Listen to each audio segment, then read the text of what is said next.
আগামীকাল অর্থাৎ 10 তারিখে বাস্তবায়ন হতে চলেছে 12টি গ্রেডের নবম জাতীয় পে স্কেল, থাকছে ইনসাফ ভিত্তিক বেতন কাঠামো ও পেনশনের জন্য অষ্টম গ্রেড ভাগা নির্ধারণ। বিস্তারিত। আসসালামু আলাইকুম প্রিয় দর্শক, কেমন আছেন সবাই? আশা করি সবাই ভালো আছেন। দর্শক, 10 সেপ্টেম্বরে বাস্তবায়ন হতে চলেছে 12টি গ্রেডের নবম জাতীয় পে স্কেল। তার বিস্তারিত জানিয়ে দিব আজকের ভিডিওতে, তাই অনুরোধ করব ভিডিও সম্পূর্ণ দেখুন। এবং আপনি যদি আমাদের চ্যানেলে নতুন হয়ে থাকেন তাহলে অনুগ্রহ করে চ্যানেলটি সাবস্ক্রাইব করবেন এবং ভিডিওতে একটি লাইক দিবেন। অবশেষে প্রধান উপদেষ্টার কড়া নির্দেশের পর পে কমিশন নড়েচড়ে বসেছে। প্রধান উপদেষ্টার নির্দেশ পাওয়ার পর থেকে পে কমিশন হতে অর্থ মন্ত্রণালয়ে প্রতিদিন প্রতিবেদন এবং চিঠি পাঠানো হচ্ছে। সাথে আবার জনপ্রশাসন মন্ত্রণালয়ের সাথেও বৈঠকে অংশ নিচ্ছে পে কমিশনের চেয়ারম্যান সাবেক অর্থ সচিব জনাব জাকির আহমেদ খান। গতকাল একটি সংবাদ সম্মেলন অনুষ্ঠিত হয়। সেই সংবাদ সম্মেলনে সাবেক অর্থ সচিব জাকির আহমেদ খান, বর্তমানে যিনি পে কমিশনের চেয়ারম্যান, তিনি বলেন, প্রধান উপদেষ্টা আমাদের নির্দেশ দিয়েছেন 10 তারিখের মধ্যে পে স্কেল বাস্তবায়ন করতে হবে।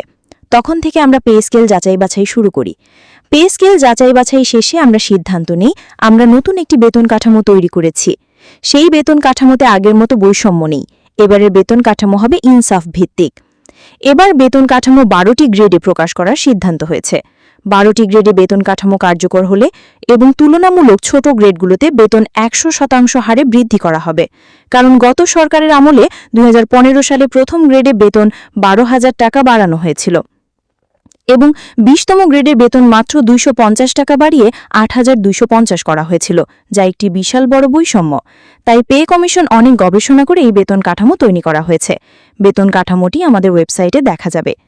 প্রথম গ্রেডে বেতন ভাতা নির্ধারণ করা হয়েছে 1,15,000 টাকা, দ্বিতীয় গ্রেডে বেতন 1,05,000 টাকা, তৃতীয় গ্রেডে বেতন ভাতা নির্ধারণ করা হয়েছে 90,000 টাকা, চতুর্থ গ্রেডে বেতন 80,000 টাকা নির্ধারণ করা হয়েছে, পঞ্চম গ্রেডে বেতন নির্ধারণ করা হয়েছে 65,000 টাকা, ষষ্ঠ গ্রেডে বেতন নির্ধারণ করা হয়েছে 55,000 টাকা, সপ্তম গ্রেডে 45,000 টাকা, অষ্টম গ্রেডে 40,000 টাকা, নবম গ্রেডে বেতন নির্ধারণ করা হয়েছে 35,500 টাকা, দশম গ্রেডে বেতন 30,500 টাকা, 11তম গ্রেডে বেতন 25,000 টাকা নির্ধারণ, 12তম গ্রেডে বেতন নির্ধারণ করা হয়েছে 17,000 টাকা।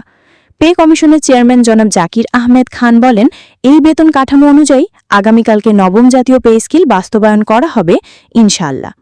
শুধু সরকারি চাকরিজীবীই নয়, এবার পেনশনভোগীদের জন্য থাকছে দারুণ সুখবর। পেনশনভোগীদের জন্য এবার নবম জাতীয় পে স্কেলের বেতন কাঠামো অনুযায়ী ভাতা প্রদান করা হবে। আমরা ইতিমধ্যে দেখেছি পেনশনভোগীদের সাথেও গত সরকার অনেকটাই বৈষম্য করেছে। তাই এইবার পেনশনভোগীদের জন্য নবম জাতীয় পে স্কেলের যে মতো গ্রেডে চাকরি করতেন তিনি সে তত